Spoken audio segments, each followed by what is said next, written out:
أعوذ بالله من الشيطان الرجيم بسم الله الرحمن الرحيم وأوحي إلى نوح أنه لن يؤمن من قومك إلا من قد آمن فلا تبتئس بما كانوا يفعلون আল্লাহ রাব্বুল আলামিন বলেন, আমি নূহ আলাইহিস সালামের কাছে ওহী করলাম, তাকে আমি জানিয়ে দিলাম যে নিশ্চয়ই তোমার জাতির থেকে আর কেউ ঈমান আনবে না তারা ব্যতীত যারা ইতিপূর্বে ঈমান এনেছে। অতএব ফালা তাবতাইস বিমা কানু ইয়াফআলুন, তারা যা করছে তাদের কর্মের উপরে আপনি নিরাশ হবেন না, দুঃখ করবেন না। নূহ আলাইহিস সালামকে আল্লাহ তাআলা এটা জানায় দিলেন। ৯৫০ বছর দাওয়াত ও তাবলীগের পরে আল্লাহ তাআলা নূহ আলাইহিস সালামকে জানিয়ে দিলেন যে তোমার জাতির থেকে আর কেউ ঈমান আনবে না। তো এটা যখন নূহ আলাইহিস সালাম জানতে পারলেন তখন তিনি জাতির জন্য বদদোয়া করলেন। ওয়াকালা নূহুর রাব্বি লা তাযার আলাল আরদি মিনাল কাফিরিনা দাইয়ারা। নূহ আলাইহিস সালাম তখন আল্লাহর কাছে বললেন, লা তাযার আলাল আরদি মিনাল কাফিরিনা দাইয়ারা, হে আল্লাহ, কাফেরদের একটা ঘরও আপনি পৃথিবীতে অবশিষ্ট রাখবেন না। এভাবে নূহ আলাইহিস সালামের দোয়া আল্লাহ কবুল করেছেন। এই দোয়া কবুল হওয়ার ২০ বছর পরে বন্যাটা আসছে, সাথে সাথে বন্যাটা আসেনি। দেখেন, আল্লাহ তাআলা আমাদের সব কথাগুলি শোনে, যা কিছু আমরা বলি সাথে সাথে ফেরেশতারা লেখে এবং দৈনিক ২ বার ফেরেশতারা আকাশে যায়। এখন রাত্রে যারা লিখছে এরা ফজরের নামাজের সময় যাবে, আর সারাদিন যারা লিখছে তারা আসরের নামাজের পরে আল্লাহর কাছে গেছে। এইভাবে ২ বার ফেরেশতা বদলি হয়, একদল আসে একদল যায়। মুআক্কিবাত বলা হয়েছে, লাহু মুআক্কিবাত, যে একের পর এক আসে, ফেরেশতারা যাতায়াত করে। তো এভাবে আল্লাহ তাআলা নূহ আলাইহিস সালামকে জানিয়ে দিলেন যে তোমার জাতির থেকে আর কেউ ঈমান আনবে না, অতএব তুমি তোমার জাতির উপরে আর কোনো দুঃখ করবে না, বরং কি করো, আসনাইল ফুলকা বিআয়ুনিনা ওয়াহিয়িনা, তুমি নৌকা নির্মাণ করো আমার চোখের সামনে এবং আমার আদেশ ক্রমে। আল্লাহ বলেন, আমার চোখের সামনে এবং আমার আদেশ ক্রমে তুমি নৌকা নির্মাণ করো। ওয়ালা তুখাতিবনি ফিল্লাযিনা যালামু, এবং জালেমদের ব্যাপারে তুমি আমাকে কিছু বলবে না, তাদের পক্ষে তুমি আমাকে কোনো সুপারিশ তাদের জন্য আমার কাছে তুমি করবে না। ইন্নাহুম মুগরাকুন, নিশ্চয়ই তারা সব ডুবে ধ্বংস হবে। এটা নূহ আলাইহিস সালামকে আল্লাহ তাআলা জানিয়ে দিলেন। তো নূহ আলাইহিস সালামের দোয়া কবুল হওয়ার ২০ বছর পরে বন্যাটা এসেছিল। ইব্রাহিম আলাইহিস সালাম, ইসমাঈল আলাইহিস সালাম কাবাঘর নির্মাণ করার পরে যে রুকনে ইয়ামানিতে যে চুম্বন করা বা সালাম করা, যে আপনারা তওয়াফ করছেন তখন এই যে রুকনে ইয়ামানি হলো এইখানে, এই টেবিলটা দেখেন, এইটা রুকনে ইয়ামানি, এইটা রুকনে আসওয়াদ, এইটা বাবে কাবা মুলতাজাম, আর এইটা হলো রুকনে ইরাকি, আর একটা রুকনে শামি। এই 4টে রোকন কাবা ঘরের, 4টে খুঁটা। তো কাবাঘর নির্মাণ সমাপ্ত হওয়ার পরে ইব্রাহিম আলাইহিস সালাম এবং ইসমাঈল আলাইহিস সালাম এই রুকনে ইয়ামানির কাছে দাঁড়িয়ে আল্লাহর কাছে দোয়া করেছেন যে আল্লাহ, আমাদের এই পরিশ্রম আপনি কবুল করুন এবং আমার এই সন্তানের বংশতে আপনি একজন নবী পাঠান। এই দোয়া ইব্রাহিম আলাইহিস সালাম করেছেন এবং তার এই দোয়া কবুল হয়েছে। কবুল হওয়ার পরে ইব্রাহিম আলাইহিস সালামের ৩৫০০ বছর পরে মক্কা নগরীতে ইসমাঈল আলাইহিস সালামের বংশ থেকে আমাদের নবী মুহাম্মদ রাসূলুল্লাহ সাল্লাল্লাহু আলাইহি ওয়াসাল্লাম জন্মগ্রহণ করেছেন। কিন্তু দোয়া করেছেন ইব্রাহিম আলাইহিস সালাম, সেই সময় সে আল্লাহ দোয়া কবুল করে রেখেছেন, কিন্তু ফলাফলটা আসছে ৩৫০০ বছর পর। এইভাবে এই নূহ আলাইহিস সালামের দোয়া কবুল হওয়ার ২০ বছর পরে বন্যাটা অনুষ্ঠিত হয়েছে। এই ২০ বছরের মধ্যে নূহ আলাইহিস সালামকে আল্লাহ বলে একটা শাল গাছ লাগাও। সেই গাছটা খুব প্রচণ্ড বড় একটা গাছ হয়েছে, একটা গাছের তক্তায় সম্পূর্ণ নৌকাটা নির্মাণ করা হয়েছে। এবং সেই নৌকাটা আল্লাহর হুকুমে আল্লাহ বলে দিয়েছেন যেভাবে সেইভাবেই নৌকাটা তৈরি করা হয়েছে। নৌকাটার বক্ষস্থল, যেটা গলই বলি আমরা, এটা ছিল জুজুয়ের তাইরে, পাখির বক্ষস্থলের মতো। কবুতর, ঘুঘু, এদের সিনাটা যেরকম, নূহ আলাইহিস সালামের নৌকার সিনাটা ওরকম ছিল। আর এখন দেখেন পৃথিবীতে সব জাহাজগুলি কিন্তু ওই রকমই করা হয়, নিচে এরকম পাখির বক্ষের মতো প্রচণ্ড ভারী একটা লোহা, এটা প্রত্যেকটা জাহাজের সামনে থাকে, যে কোনো বরফ বা শিলা এতে আঘাত লাগলে জাহাজটা ফেটে না যায়, ওই আঘাতটা ওই লোহা ওটাকে চিক দিবে, এই জন্য এটা কিন্তু করা হয়। এটা নূহ আলাইহিস সালামের জাহাজের একটা নমুনা।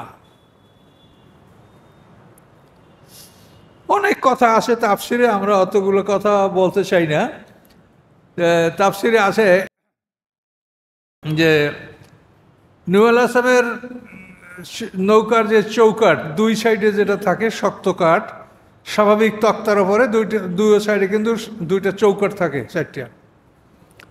তো এই চৌকাঠ দুইটায় মাথাটা মানে আইন অক্ষর, আরবি ভাষার আইন, এই আইন অক্ষর দিয়া তারপর ওই চৌকাঠটা লম্বালম্বিভাবে নৌকায় থাকে, দুদিকেই কিন্তু থাকে। এটা এখন তো কাঠের নৌকার অভাব, আগে আমরা ছোটোবেলায় দেখছি এরকম ধান কেনা ব্যবসায়ীদের বড় বড় নৌকা, ওই যে ওটাকে আমার দেশে বলে ডালি, নৌকার চৌকাঠ, ওগুলো আইন অক্ষর লেখা। তো আইন অক্ষর সম্বন্ধে তাফসিরকাররা বলেছেন যে এই 4টে আইন অক্ষর, এটা হলো 4জন খলিফার নামের প্রথম অক্ষর। আবু বকর সিদ্দিক রাদিয়াল্লাহু তাআলা আনহুর, আবু বকর মানে বকরের বাবা, কিন্তু তার নাম হলো আতিক, আতিক আইন যারা লিখতে হয়। তারপরে ওমর ফারুক দ্বিতীয় খলিফা, তার নামের প্রথম অক্ষর আইন ওমর। আলী রাদিয়াল্লাহু তৃতীয় খলিফা, তার নামের প্রথমে আইন অক্ষর আলী। আর ওসমান লেখতে তার নামের প্রথম অক্ষর আইন, ওসমান। তো 4জন খলিফার নামের প্রথম অক্ষর হলো আইন। তো ওই 4 খলিফার নাম অনুসারে ওই 4টা আইন অক্ষর দিয়ে নৌকাটার ডালি তৈরি করা হয়েছিল। এবং সেই নমুনায় আমরা দেখছি আমাদের দেশে যারা নৌকা গড়ে, প্রাচীন নৌকা গড়া, তারা কিন্তু ওই আকৃতিতে ওই ডালি বা চৌকাঠ এটা করে।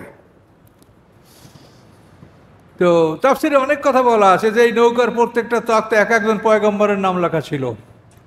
আল্লাহ ভালো জানেন, হতে পারে, এগুলো সরাসরি কোরআনের কথা না, তাফসিরে এসব কথাগুলো আসছে। তো এইভাবে নূহ আলাইহিস সালাম 300 হাত লম্বা, 30 হাত উঁচা, 50 হাত চওড়া নৌকাটা আল্লাহর হুকুমে তিনি নির্মাণ করেছেন। নৌকাটা ছিল 3 তলা, নিচতলায় থাকতো, তোলা হয়েছিল পশুরা, যে পশুরা পানিতে বাঁচতে পারে না যারা, তাদের এক এক জোড়া নৌকায় তোলা হয়েছিল। মাঝখানে ছিল মানুষ, আর উপরে ছিল পাখিরা। এই 3 তলা নৌকা 6 মাস পর্যন্ত এই নৌকাটা পানিতে ভাসতেছিল। এরপরে ইরাকের জুদি অঞ্চলে, অস্তাওয়াত আলাল জুদি যেটা কোরআনে বলা আছে, এখানে নৌকাটা থেমেছিল 6 মাস বন্যার পরে, ওখানে নৌকাটা থেমেছিল। তো এখানে তাফসিরে আরও অনেক কথা আছে, যেমন আদম আলাইহিস সালামকে দাফন করা হয়েছিল আবু কুবাইস পাহাড়ে। আবু কুবাইস পাহাড়টা হলো কাবাগর থেকে সোজা একেবারে পূর্ব দিকে যে পাহাড়টা আপনারা দেখতে পাচ্ছেন, ওইটা কিন্তু আবু কুবাইস পাহাড়। আবু কুবাইস হলো একটা মানুষের নাম। তো ওই লোকটা ওই পাহাড়ের সর্বপ্রথম বসবাস করছে, এই জন্য ওই পাহাড়টার নাম করা হয়েছে আবু কুবাইস পাহাড়। ওই আবু কুবাইস পাহাড়ের মাগারাতুল কুনুজ নামে জায়গায় আদম আলাইহিস সালামকে দাফন করা হয়েছিল। তো আদম আলাইহিস সালাম তার সন্তান থেকে ওসিয়ত করে গেছেন যে দেখো, তোমাদের এখানে এমন একটা অবস্থা হবে যে বন্যা হবে, তখন বন্যায় সব কিছু শেষ হয়ে যাবে, এখানে কেউ থাকবে না, তখন আমি একা এখানে থাকবো, এটা আমার কাছে ভালো লাগবে না। তো বন্যার সময় তোমরা আমার এখানে মুসলমানরা তোমরা যেখানে যাবে, আমার লাশটা তোমরা সঙ্গে করে নিয়ে যেও। সেজন্য তাফসিরে বলা আছে যে আদম আলাইহিস সালামের লাশকে নূহ আলাইহিস সালামের নৌকায় তুলে নেওয়া হয়েছিল, এবং তার লাশ নৌকায় তুলেছিল খিজির আলাইহিস সালাম। এবং এই আদম আলাইহিস সালামের লাশ পরবর্তীতে, ইরাক অঞ্চলটা তো সিরিয়ার একটা অংশ, তো এই সিরিয়ার একটা অঞ্চল, তো এইখানে ইব্রাহিম আলাইহিস সালামের বাড়িতে যখন 10 জন ফেরেশতারা আসছিল, এই ফেরেশতারা ইব্রাহিম আলাইহিস সালামকে সুসংবাদ দিল যে আপনার স্ত্রী বিবি সারার ঘরে পুত্র সন্তান হবে, ইসহাক জন্মগ্রহণ করবে, আর এইটা খবর দেওয়ার পরে তাদের মিশন ছিল যে লুতের কম তারা ধ্বংস করতে যাবে। এটা কোরআনে বিস্তারিত একেবারে ডাইরেক্ট কথাগুলো আছে। তো ইব্রাহিম আলাইহিস সালামের বাড়ি থেকে ওই মেহমানরা, ইব্রাহিম আলাইহিস সালামের বাড়ি ছিল হেবরান শহরে, এবং ওনার একেবারে জাস্ট যেখানে বাড়ি ছিল জায়গার নাম আল খলিল। হেবরান শহরের আল খলিলে ওনার বাড়ি, এবং ওইখানে এফরুন নামক এক ব্যক্তির থেকে তিনি একটা মাটি, সেই সময় 4000 দিরহাম দিয়া একটা মাটির খণ্ড কিনে সেইখানে উনি বাড়ি করেছেন, এবং মা সারার কবর সেখানে, এবং ইব্রাহিম আলাইহিস সালামের কবর সেখানে, ইসহাক আলাইহিস সালামের কবর সেখানে, ইউসুফ আলাইহিস সালামের কবরও ওখানে দেওয়া হয়েছে।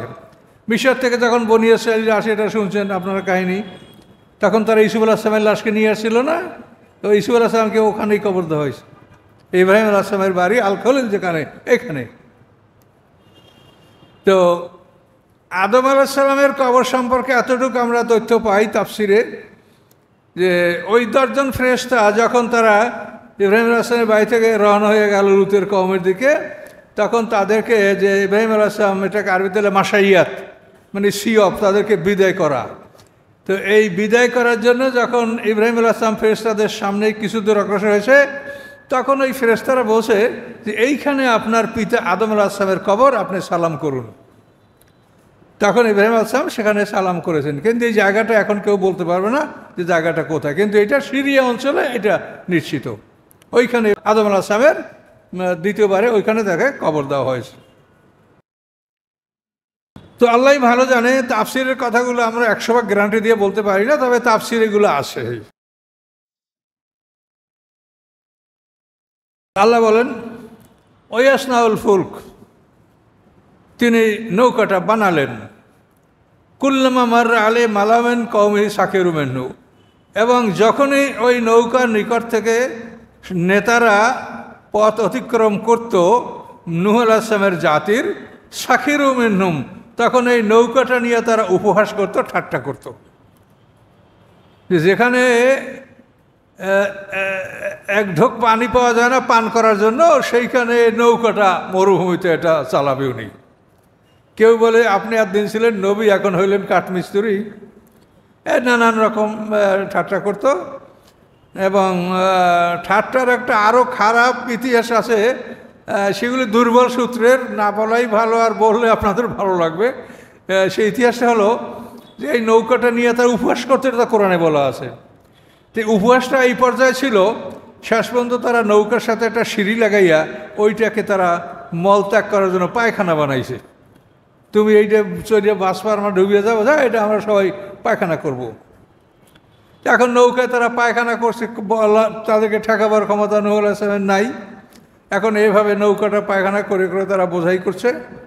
শেষ পর্যন্ত এক কুষ্ঠরোগী বুড়ি ওই নৌকায় পায়খানা করতে যাই, ওই নৌকার মধ্যে পড়ে গেছে, পায়খানার মধ্যে পড়ে ডুবে গেছে বুড়ি।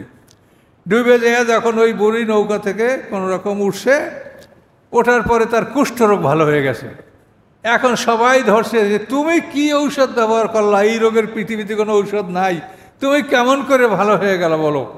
এখন বলতেছে না, লজ্জা লাগে, কিন্তু না, বলতেই হবে তোমাকে, এই রোগে আমরা যারা ভুগছি কোনো ঔষধ নাই, এখন তুমি কি করে ভালো হলে বলো।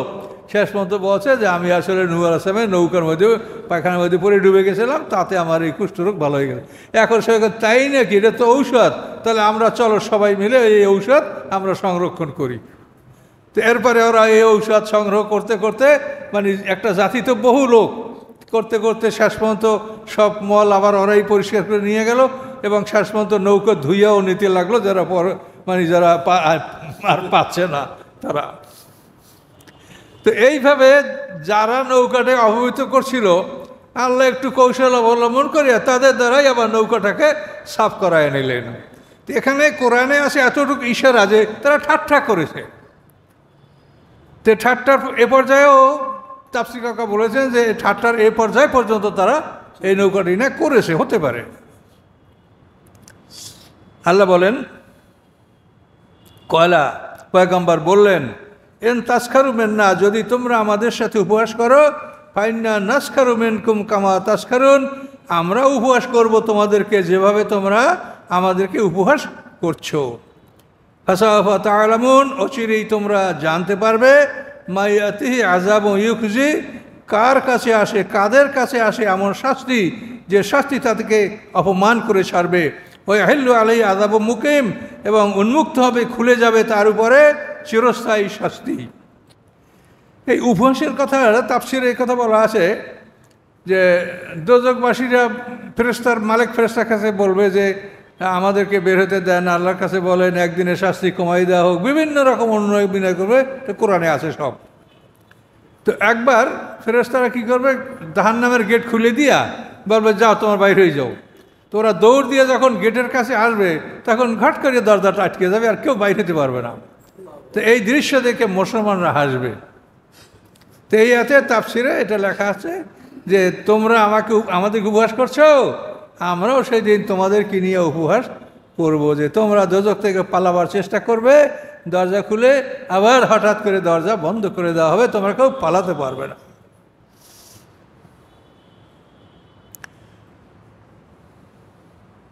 আল্লাহ বলেন হাত্তা ইজা জা আমরুনা ফারাত তান্নুর, এমনকি যখন আমার আদেশ আসলো, মানে বন্যার আদেশ আসলো, ফারাত তান্নুর, এবং উনান থেকে প্রবল বেগে পানি বের হতে শুরু করলো।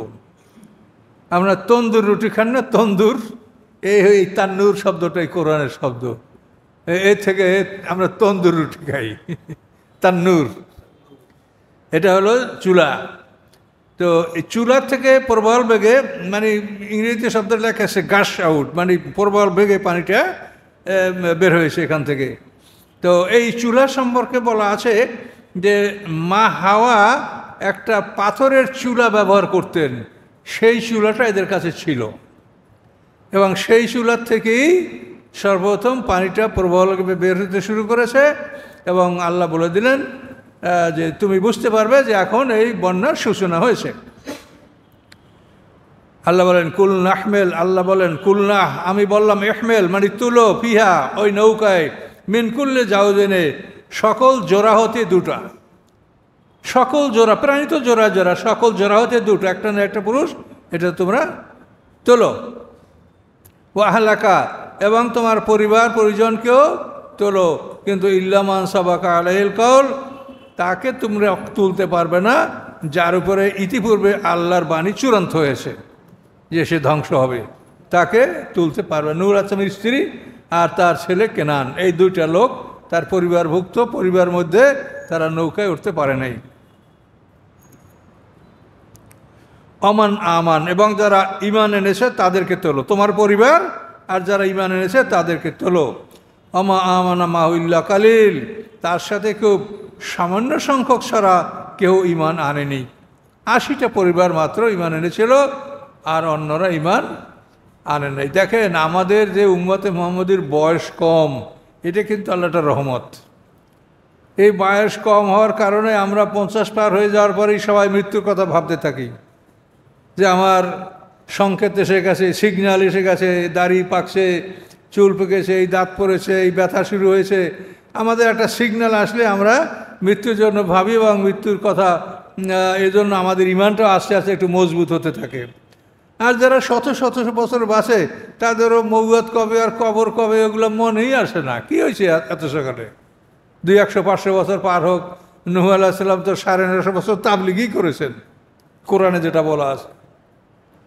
এই জন্য আমাদের যে বয়স কম, এটা কিন্তু আল্লাহর একটা রহমত। আর এই বয়স কম বলে আমাদের জন্য কিন্তু আল্লাহ তাআলা মানে একটা স্পেশাল কন্ডোনেশন, একটা স্পেশাল আমাদের জন্য অনুদান দিয়েছেন, সেটা হলো কদরের রাত। ইন্না আনজালনাহু ফি লাইলাতুল কদর। এটা আল্লাহর একটা বিশেষ অনুদান যে আমি তোমাদেরকে অল্প হায়াত দিয়েছি, কাজে এই জন্য আমি তোমাদেরকে প্রতি বছরে একটা রাত দান করছি, কদরের রাত। সেই রাতটা হলো খায়রুম মিন আলফি শাহর, 1000 মাসের চেয়ে উত্তম। 83 বছর 4 মাস ইবাদত করলে যে সব পাওয়া যায়, তার চেয়ে তো উত্তম সব তুমি পাবে ওই একটা রাত্রে ইবাদত করলে। এবং এই রাতের জন্য আপনি চিন্তা করবেন না যে এটা আমরা কখন, আপনি যেখানে বসবাস করেন ওইখানের চাঁদ দেখে আপনার যেটা কদর হয় ওইটাই আপনার কদর। যেখানে বাস করেন এইখানের সূর্য দেখলে, এই সূর্য দেখে আপনি নামাজ পড়বেন, সূর্য ধরলে জোহর পড়বেন, সূর্যের সাথে সাথে আপনি সব আমলগুলি করবেন। আল্লাহ তাআলা আমলটাকে এভাবে রেখেছে যে সার্বক্ষণিকভাবে আল্লাহর ইবাদত পৃথিবীতে চলতে থাকবে। ওয়ালাউদ্দিন ওয়াসেবা, এর অর্থ হলো যে আনুগত্য সার্বক্ষণিক, কখনোই তার আনুগত্য থেকে বিরতি থাকবে না কেউ। এই জন্য সারা পৃথিবীতে আপনি যখনই নজর করবেন তখনই দেখবেন যে আল্লাহর উদ্দেশ্যে মানুষ সেজদায় পড়ে আছে। আপনি এখন ঘুমাবেন, আর আমেরিকার লোকেরা তারা জেগে আছে, তারা কাজকর্ম করবে, আল্লাহর ইবাদত করবে। আবার আমরা কাজ করব, তখন ওরা ঘুমাবে। কাজেই সার্বক্ষণিকভাবে আল্লাহর ইবাদতটা চলতে থাকবে। এই জন্য কোনো ইবাদত একসঙ্গে হবে না, কোনো ইবাদত একসঙ্গে হবে না। আপনি যখন জহুর পড়েন তখন কি সৌদি আরব জহুর হবে? তখন তো তাদের দুপুরই হয় নাই। কাজে এই ইবাদতটা কিন্তু আপনার সূর্যের সাথে আপনার সালাত, চাঁদের সাথে আপনার রোজা, হজ, কোরবানি, এগুলো আপনার এইভাবে করবেন। কারো যেন ধোকায় না পড়েন যে আমরা সবাই একসাথে করব। একসাথে করতে আল্লাহ বলে নাই। আল্লাহ বলছে সার্বক্ষণিক আমার ইবাদত চলতে থাকবে। কাজে এই জন্য এভাবে আপনারা বুঝে ইবাদত করবেন। অনেকে আবার চিন্তা করে যে কদর রাতে একটাতে আমরা পাইলাম না, যদি আমরা পাইতে সৌদি আরবের অবস্থা কি, তাদের কদর কবে আমাদের, ওইটা আপনি চিন্তা করবেন না। আল্লাহ যদি 365 দিন কদর দেয় তা আল্লাহর কোনো অভাব আছে? মনকে বড় রাখেন। আল্লাহ যদি 365 দিনই কদর করে দেয়, কোনো অসুবিধা আছে তার? তার কোনো অভাব আছে? কুন ফায়াকুন। কাজে এই জন্য আপনার চাঁদ অনুসারে যখন আপনার কদর, ওটাই আপনার কদর। এটা আপনি সৌদি আরবের কখন হলো, জাপানের কখন হলো, এটা দেখার আপনার প্রয়োজন নাই। ও যার চাঁদ সে দেখবে। আল্লাহ তাআলা চিরস্থায়ী ক্যালেন্ডার লটকাই দিয়েছেন, ওইটা দেখে আপনারা সব কিছু আদাদা সিনিনা অল হিসাব, বছরের হিসাব, গণনা ইত্যাদি আপনারা করবেন। কাজে এই জন্য মনকে প্রশস্ত রাখতে হবে যে আমরা আল্লাহর কাজ করছি, আল্লাহর কাছে কোনো জিনিস অভাব নাই। কাজে আমাদেরকে আল্লাহ তাআলা একাধিক রাত্রেও তিনি কদর দান করতে পারেন। যাদের ভাগ্যে যেখানে আছে সেখানে সেদিন হবে। এখন আল্লাহ বললেন নৌকা রেডি। অকাল আর কাবু ফিহা, আল্লাহ বললেন তোমরা সওয়ার হও, আরোহণ করো ওই নৌকায়, বিসমিল্লাহে, আল্লাহর নামে, মাজরেহা ও মুরসাহা, তার চলা এবং তার থামা। নৌকাটা চলবে বিসমিল্লাহ বললে, আবার নৌকাটা থামবে বিসমিল্লাহ বললে। মাজরেহা মুরসা, নৌকাটা চলা এবং থামা শুধু বিসমিল্লাহ, আর কোনো কিছু লাগবে না। তাহলে দেখেন, এই যে পৃথিবীটা চলে ঘন্টায় 43,200 মাইল বেগে, এই পৃথিবী শূন্যের উপরে উড়ে বেড়াচ্ছে। কে ড্রাইভার, কোথায় ইঞ্জিন, কোথায় প্রোপেলার, কিভাবে এই পৃথিবীটা এত জোরে চলছে? কাজে আল্লাহ যে মহান কুদরতের মালিক, এটা কোরআন পড়লে আপনি বুঝতে পারবেন। কোরআন বুঝলে, কোরআনের মাধ্যমে আপনার ইমানটা আস্তে আস্তে বাড়বে যে না, আল্লাহ এগুলো করতে পারে। কি আশ্চর্য ব্যাপার যে কীভাবে এই পৃথিবীটা, এই যে আমাদের গোটা পৃথিবীটা, এবং এইভাবে সবগুলি মহাশূন্যে, অকুল্লুন ফি ফালাকে ইয়াসবাহুন, সবগুলি আকাশে মহাকাশে উড়ে বেড়াচ্ছে, গ্রহ নক্ষত্র সবগুলি।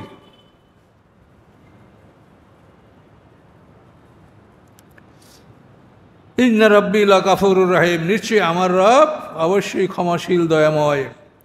ওহিয়া তাজরি বিহিম ফি মাওজান কাল জিবাল, ওহিয়া মানে নৌকাটি, তাজরি বিহিম তাদেরকে নিয়ে চলতেছিল, ফি মাওজেন তুফানের মধ্যে, কাল জিবাল পাহাড়ের মতো, পাহাড়ের মতো একটা ঢেউ আসতেছিল, এই ঢেউয়ের মধ্যে নৌকাটা চলতেছিল।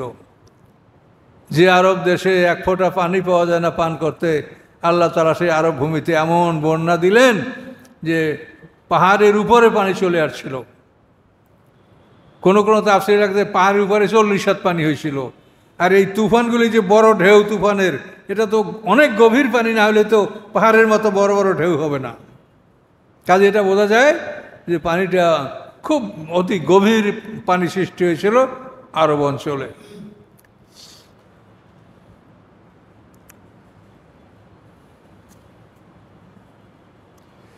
এভাবে যখন নৌকাটা গভীর পানিতে ভাসতে শুরু করলো, নাদা নূহ ইবনাহু, তখন নূহ আলাইহিস সালাম তার ছেলেকে ডাক দিল। ছেলে না হলো কেনান। নূহ আলাইহিস সালামের 4 পুত্র ছিল, সাম, হাম, ইয়াফেস, কেনান। সাম হলো বড় পুত্র, তার বংশধর পৃথিবীতে এখনও সবচেয়ে বেশি স্যামিটিক জাতি। এই যে স্যামিটিক জাতি সম্বন্ধে আপনারা বিভিন্ন ইতিহাসে পড়েন, এই স্যামিটিক জাতিটা হলো নূহ আলাইহিস সালামের সামের বংশধর। এই ইহুদি, খ্রিস্টান, মুসলমান এবং হিন্দুদের যে যা আশ্চর্য, মানে আর্য হিন্দু, মানে যারা যাদেরকে বলা হয় ওরা মানে উচ্চবর্ণের হিন্দু যারা, তারাও নিজেদেরকে স্যামিটিক দাবি করে, স্যামিটিক। তো এই শামের নাম অনুযায়ী কিন্তু সিরিয়া দেশের নাম হয়েছে শাম। এই কিন্তু নূহ আলাইহিস সালামের ছেলে শাম, এই তার নাম অনুসারে এটা হয়েছে। শাম নামের বহু গবেষণা, বহু চিন্তা ভাবনা আছে। হিন্দুদের যে ধর্মীয় নেতা শ্রীকৃষ্ণ, তার কিন্তু একটা নাম আছে শাম। এটা আপনারা জানলে অসুবিধা নাই, জানিয়ে দেখেন যে শ্রীকৃষ্ণের এক নাম হলো শাম। তা আল্লাহই জানে যে এই শাম কি ওই শাম বা কোন শাম, এটা আল্লাহ জানে, আমরা বলতে পারবো না। কিন্তু আমরা যেটা স্বাভাবিকভাবে দেখতে পাচ্ছি সেটা আমরা বলছি। তো এখানে এই যে হিন্দু ধর্ম যেটা আমরা বলি, এই কথাটা কিন্তু ঠিক না। হিন্দু ধর্ম না। আমি স্বাধীনের পরপর ভারতের একটা উর্দু পেপার আমি পড়েছি, পেপারটার নাম হলো মেলাপ, দৈনিক পত্রিকা, উর্দু পত্রিকা মেলাপ। সেই পত্রিকায় এই তথ্যটা আমি পেয়েছি। ওরা বলেছে যে হিন্দু ধর্ম বলতে কোনো ধর্ম নাই। হিন্দু কথাটা সৃষ্টি হয়েছে মুহাম্মদ বিন কাসিম 712 খ্রিস্টাব্দে সিন্ধু বিজয় করে। এই যে রাজা দাইবুল বন্দরে যে মুসলমানদের পাইরেট জলদস্যুরা মুসলমানদের জাহাজ লুট করেছিল, এইটার প্রতিকার চেয়েছিল হাজ্জাজ ইবনে ইউসুফ। হ্যাঁ, আরবরা কিন্তু ব্রিটিশের আগে আরবরা ভারতে ব্যবসা করতো, এটা আশ্চর্য ব্যাপার। ব্রিটিশের আগে, এই যে ব্রিটিশের যে আপনারা পর্তুগিজ, ব্রিটিশ, এদের আগে ভারতে ব্যবসা করতো আরবরা। আরবরা অত্যন্ত উন্নত জাতি ছিল। তো এই আরবদের জাহাজ লুট করেছিল জলদস্যুরা রাজা দাহিরকে। তখন হাজ্জাজ ইবনে ইউসুফ বলছিল ক্ষতিপূরণ দাও। সে বলছে যে এই পাইরেটস জলদস্যু আমার অধীনে না, আমি কি করে এদের ক্ষতিপূরণ দেব। তখন কিন্তু রাজা মানে হাজ্জাজ ইবনে ইউসুফ তার জামাতা এবং সেনাপতি মুহাম্মদ বিন কাসিমকে 712 খ্রিস্টাব্দে এই সিন্ধুর উপরে আক্রমণ করতে বলে এবং মুহাম্মদ বিন কাসিম সিন্ধু বিজয় করেন। তো এই সিন্ধু বিজয় করার পরে মুসলমানরা এই অঞ্চলের লোকদেরকে বলতো সিন্ধি। এই সিন্ধি বলতে বলতে কিছুদিন পরে হয়ে গেছে হিন্দি। এই হিন্দি থেকে হয়ে গেছে ইন্ডিয়া। হিন্দিয়া শব্দটা ছিল হিন্দিয়া, এই হিন্দিয়া থেকে ইন্ডিয়া হয়ে গেছে। এটা কিন্তু শব্দের এরকম রূপান্তর হয়। তাহলে এখন সিন্ধু আর এটা 712 খ্রিস্টাব্দের ইতিহাস। এর আগেই দেশের নাম কি ছিল? মগধ রাজ্য বা অন্য কোনো রাজ্য, অন্য কোনো নাম ছিল এই ভারতের। এই ভারতের নাম ইন্ডিয়া এটা ছিল না। কাজে এই জন্য এই হিন্দি বা হিন্দিয়া এর থেকে হিন্দু ধর্ম, এটা ঠিক না। হিন্দু ধর্ম এসে যে বহু প্রাচীন ধর্ম, তাদের ধর্ম হলো সনাতন ধর্ম। তো এগুলো চিন্তা করলে অনেক কথা আপনি চিন্তা করতে পারেন। আল্লাহ কোরআন পাকে বলছেন যে আমি কোনো জাতিকে আমার রসুল না পাঠাইয়া আমি তাদেরকে শাস্তি দিব না, এটা কোরআন শরীফে পরিষ্কার বলা আছে। তো এখন ভারতবর্ষ একটা উপমহাদেশ, এত বড় দেশে যে আল্লাহ কোনো নবী না পাঠাইয়া তাদেরকে সব দোজখে দিবেন, তো নাও হইতে পারে। হতে পারে যে অঞ্চলেও আল্লাহ তাআলা নবী রসুল পাঠিয়েছিলেন, কিন্তু সকল নবী রসুলদের ইতিহাস তো আমাদের কাছে নাই। কাজে এগুলি সম্ভাবনা আছে, এগুলি সম্পর্কে আপনি 100% ইয়াকিনও করতে পারবেন না আর অস্বীকারও করতে পারবেন না, ধারণা রাখবেন যেটা হতে পারে।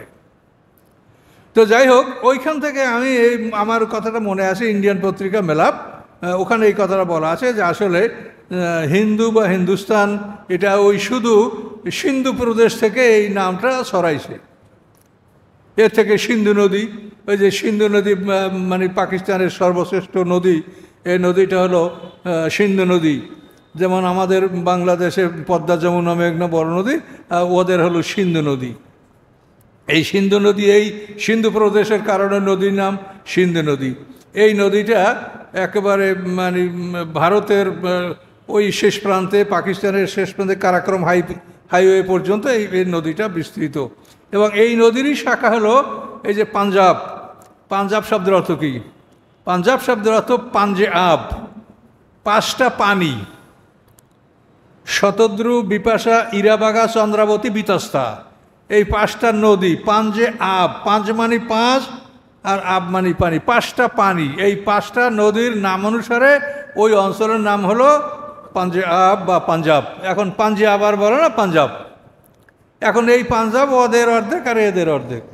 পাকিস্তানের অর্ধেকে আবার শিখদের, ওদের যে গুরুদুয়ারা, এটা আবার পাকিস্তানের নানকানা ডিস্ট্রিক্টে পড়েছে। শিখদের ওদের যে তীর্থস্থান, এটা পাকিস্তানের ভাগে পড়েছে। তো যাই হোক, এগুলো ভৌগোলিক এবং ঐতিহাসিক ব্যাপার, এগুলো আপনারা জানলে ভালো, না জানলেও কোনো আপত্তি নেই। তো এই নূহ আলাইহিস সালামের 4 পুত্র, তাই না? তাহলে সাম, হাম, ইয়াফেস, কেনান। তো সামের বংশধর হলো সেমিটিক জাতি, আর হামের বংশধর হলো পৃথিবীর কালো মানুষ, নাইজেরিয়া, নিগ্রো, এরা। আমাদের এই বাংলাদেশে কোনো কালো মানুষ নাই। বাংলাদেশের মানুষ শ্যামলা, নায়ের ভরসা, কিন্তু ওই কালো মানুষ হলো ওই সমস্ত দেশে, আফ্রিকায়। তো এই কালো মানুষের ইতিহাস সম্বন্ধে তাফসিরে পাওয়া যায় যে নূহ আলাইহিস সালাম বলছিলেন যে নৌকাতে তোমরা কেউ স্ত্রী সহবাস করবে না, কিন্তু নূহ আলাইহিস সালামের ছেলে হাম এই কথাটা রক্ষা করতে পারে নাই, ফলে তার বংশ কালো হয়ে গেছে। এই কালো মানুষ হলো হামের বংশধর, সাম, হাম। এরপরে 3 নম্বর ছেলে হলো ইয়াফেস। এই ইয়াফেসের বংশধর হলো ইয়াজুজ, মাজুজ। ইংলিশে বলা হয় গগ ম্যাগগ। এই ইয়াজুজ, মাজুজ এরা হলো নূহ আলাইহিস সালামের ছেলে ইয়াফেসের বংশধর। আর কেনান ডুবে মারা গেছে, যার কথা আপনি এক্ষুনি এখানে পাচ্ছেন। এই কেনান, এর কোনো বংশধর নাই। তো এই ইয়াজুজ, মাজুজ তারাও কিন্তু মানুষ, কিন্তু তারা অশান্তি সৃষ্টিকারী, বিশৃঙ্খলাকারী। ইস্কান্দার, জুলকারনাইন, এই ইস্কান্দার, জুলকারনাইন তাদেরকে 2টা পাহাড়ের মধ্যে লোহার পাত দিয়ে তার উপরে তামা ঢালাই করে দিয়ে একটা বিশাল প্রাচীর করে তাদেরকে আটকে রেখেছেন।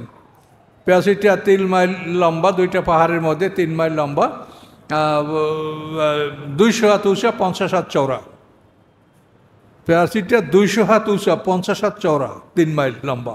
এই প্রাচীর জুলকারনাইন সারা পৃথিবী যিনি বাদশাহ ছিলেন, যাকে বলা হয় ইস্কান্দার রুমি, যাকে বলা হয়। ওরা তো ওই আলেকজান্ডার বলে, আলেকজান্ডার মানে আলেস্কান্দার, ওটা ওরা বিকৃত করে আলেকজান্ডার বলে। তো এই লোকের, যেটা কোরআনে স্পষ্ট বলা আছে, এই প্রাচীরের কথা বলা আছে, ওনার নামও সেখানে বলা আছে, এবং এটা যে লোহা এবং তামা দ্বারা তৈরি এ কথাও কোরআনে বলা আছে। তো যাই হোক, আমরা নূহ আলাইহিস সালামের এই 4 পুত্র সম্পর্কে জানলাম। এখন পৃথিবীর যত লোক এই 3 ছেলের বংশধরী, সাম, হাম, ইয়াফেস। আর আদম আলাইহিস সালাম থেকে যদি ধরেন, তো আদম আলাইহিস সালামের 120 জোড়া সন্তান ছিল। তার মধ্যে এখন পৃথিবীতে যে আমরা মানুষ, এই সব মানুষগুলো হলো আদম আলাইহিস সালামের পুত্র শীষ আলাইহিস সালামের বংশধর। অন্য কোনো ছেলেদের কোনো বংশধর পৃথিবীতে নাই। শীষ আলাইহিস সালাম, আদম আলাইহিস সালামের পুত্র শীষ, মানে হাবিলকে হত্যা করার পরে মা হাওয়ার পেটে যে পুত্র সন্তান জন্মগ্রহণ করেছিলেন তার নাম হলো শীষ। কাবিল হাবিলকে খুন করেছে, ঘটনা কোরআনে আছে 6 পারায়, এখান থেকে। তো যাই হোক, কোরআনে সারা দুনিয়ার ইতিহাস ছড়ানো ছিটানো আছে। আহকামের আয়াত তো অল্প কয়টা, 6066টি আয়ার অধিকাংশ হলো ইতিহাস এবং বিভিন্ন বর্ণনা। কাজে এগুলোর থেকে আমাদের মনের প্রশান্তি বা আমাদের জ্ঞান সমৃদ্ধি লাভ করে, এবং এর মাধ্যমে আমাদের ঈমানও বাড়ে। তো এখন আল্লাহ বলেন, ওইয়া তাজি বিহিম, এবং ওই নৌকাটা চলতেছিল বিহিম তাদেরকে নিয়ে, ফি মাউজেন, তুফানের মধ্যে, কাল জিবাল, পাহাড়ের মতো। ও না দা নূহ ইবনাহু, ডাক দিলেন নূহ আলাইহিস সালাম তার ছেলেকে। এই ছেলের নাম হলো কেনান। ওয়াকানা ফি মাআজেল, এবং সে ছিল একটা কেনারায়, একটা পার্শ্ববর্তী অঞ্চলে। নূহ আলাইহিস সালাম ডাক দিয়া, বুনাইয়া, হে আমার ছেলে, এর কাব মানা, আমাদের সাথে তুমি আরোহণ করো, সওয়ার হও। ওয়ালা তাকুম মাল কাফিরিন, কাফেরদের সাথে তুমি থেকো না। কলা, কেনান বলল, সাবি ইলা জাবাল, অচিরি আমি পাহাড়ের কাছে আশ্রয় নেব। আমি পাহাড়ে উঠে যাব, বন্যা কত দূর বন্যা হবে আর। ইয়াসিমুনি মিনাল মা, পানি হতে সে আমাকে রক্ষা করবে, পাহাড় আমাকে রক্ষা করবে। কলা পয়গম্বর আসেম আলিয়ামা, আজকে নাই কোনো রক্ষাকারী মেন আমরিল্লাহ, আল্লাহর আদেশ হতে, ইল্লা মাহরেব, সে ব্যতীত যার প্রতি আল্লাহ রহম করে। আল্লাহ যাকে রহম করে সে ব্যতীত কেউ নাই যে আল্লাহর এই বিপদ থেকে তা কেউকে আশ্রয় দিবে। আসেম মানে আশ্রয়দাতা, কোনো আশ্রয়দাতা নাই আল্লাহর এই আদেশ হতে। এই কথা বলতে বলতে হালা বাইনহুমাল মাওজ, হালা মানে অন্তরায় সৃষ্টি হয়ে গেল, বাইনহুমা দুজনার মধ্যে, পিতা পুত্রের মধ্যে অন্তরায় সৃষ্টি হলো কিসের দ্বারা? মাওজ, একটা তুফান। এমন একটা তুফান আসলো যে আর পিতা পুত্র একে অপরকে দেখতে পেল না, অন্তরায় হয়ে সৃষ্টি হয়ে গেল। ফাঁকা নামেনাল মুগরাকিন, এবং তার সন্তানটা কি হলো? ডুবন্তদের অন্তর্ভুক্ত হয়ে গেল, সে ডুবে গেল। এইভাবে 6 মাস পর্যন্ত নৌকাটা ভাসছিল। তারপরে যখন এই বন্যার সমাপ্তি ঘটবে তখন আল্লাহ কি করলেন? কিলা বলা হলো, আর দুবলাই, হে মাটি তুমি দুবলাই, তুমি গিলে ফেলো, অর্থাৎ পানিটাকে তুমি গিলে ফেলো, হজম করো, চুষে নাও। মা আকে তোমার পানি, ওয়া সামাও আকলি, হে আকাশ তুমি বন্ধ করো, তুমি যে প্রবল বৃষ্টি বর্ষাতে ছিলে এই বৃষ্টি বর্ষণ তুমি বন্ধ করো। ও গিজাল মা, এভাবে পানি শুকিয়ে গেল। ও কুজিয়াল আমরো, এবং আল্লাহর কাজের সমাপ্তি ঘটল। অস্তাবতাল জুদি, এবং নৌকাটা জুদি পাহাড়ের উপরে থামলো। ইরাকে অ্যারারুট পর্বতমালার উপরে একটা অংশ জুদি, এই জুদি অঞ্চলে নৌকাটা থামলো। এটা বহুকাল পৃথিবীতে ছিল, মানুষ নৌকার ধ্বংসাবশেষ দেখতে পেয়েছে। ওয়াকিলা, এবং বলা হলো বোদ আল্লাল কওমিজ জালিমিন, জালেম সম্প্রদায় হতে আল্লাহর রহমত অনেক দূরে অবস্থান করছে, আল্লাহর রহমত তাদের ধারে কাছে অবস্থান করছে না। ওয়ানাদা নূহুর রাব্বাহু, নূহ আলাইহিস সালাম তার রবকে ডাক দিলেন। ফাকালা, তিনি বললেন, রব্বে, হে আমার রব, ইন্নাবনি মিন আহলি, আমার সন্তান তো আমার পরিবারভুক্ত। ওয়াইন্না ওয়াদাকাল হাক্কু, এবং আপনার প্রতিশ্রুতি সত্য, আপনি বলছেন তোমার পরিবারকে আমি মুক্তি দিব, তা আমার ছেলেটা তো আমার পরিবারভুক্ত। ওয়ান্তা হাকামুল হাকিমিন, এবং আপনি সমস্ত বিচারকদের সর্বশ্রেষ্ঠ বিচারক। এভাবে নূহ আলাইহিস সালাম আল্লাহর কাছে বললেন। তখন আল্লাহ কি জবাব দিলেন? কলা, আল্লাহ বলেন, ইয়া নুহু, হে নুহু, ইন্নাহু লাইসা মিন আহলিক, তোমার ওই সন্তান তোমার পরিবারভুক্ত নয়। তুমি তাকে পরিবারভুক্ত দাবি করছো, কিন্তু সে তোমার পরিবারভুক্ত নয়। সন্তান যদি কাফের হয় তো সে পিতার পরিবারভুক্ত হয় না, পিতার ওয়ারিশ হবে না ইসলামী আইনে। কেন? ইন্নাহু আমালুন গায়রু সালেহ, তার আমলগুলি হলো সৎকর্মের বিপরীত। সৎকর্মের বিপরীত, আমলে সালেহ মানে ভালো কাজ, তার আমলটা হলো ভালো কাজের বিপরীত। ফালা তাসআলনি মা লাইসা লাকা বিহি ইলম, তুমি আমার কাছে এমন প্রশ্ন করো না যে ব্যাপারে তোমার জ্ঞান নাই, আল্লাহ নূহ আলাইহিস সালামকে বললেন। ইন্নী আইযুকা, আল্লাহ বলেন, নিশ্চয়ই আমি তোমাকে উপদেশ দিচ্ছি, আন তাকুনা মিনাল জাহিলিন, যে তুমি যেন জাহেলদের অন্তর্ভুক্ত না হও। তুমি তোমার ছেলেকে নিজের পরিবারভুক্ত মনে করো না। কলা, নূহ আলাইহিস সালাম বলেন, রব্বে, হে আমার রব, ইন্নী আউযু বিকা, আমি আপনার আশ্রয় কামনা করছি, আন আসআলাকা, যে আমি আপনার কাছে চাবো, আপনার কাছে আমি প্রার্থনা করব, মা লাইসা লি বিহি ইলম, এমন কিছু যে ব্যাপারে আমার জ্ঞান নাই, এমন কিছু আপনার কাছে আমি কামনা করব, এর থেকে আমি আপনার আশ্রয় কামনা করছি, আমি আমার ভুল স্বীকার করছি। ওয়াল্লা তাগফিরলি, যদি আপনি আমাকে ক্ষমা না করেন, ও তার হামনি, এবং আমার প্রতি যদি দয়া না করেন, আকুম মিনাল খাসিরিন, আমি ক্ষতিগ্রস্তের অন্তর্ভুক্ত হব। কিলা, বলা হলো, ইয়া নুহু সালামের মিন্না, হে নুহু, অবতরণ করো তুমি শান্তি সহকারে আমার পক্ষ থেকে, তুমি ওই অঞ্চলে শান্তি সহকারে আমার আদেশে তুমি সেখানে অবতরণ করো।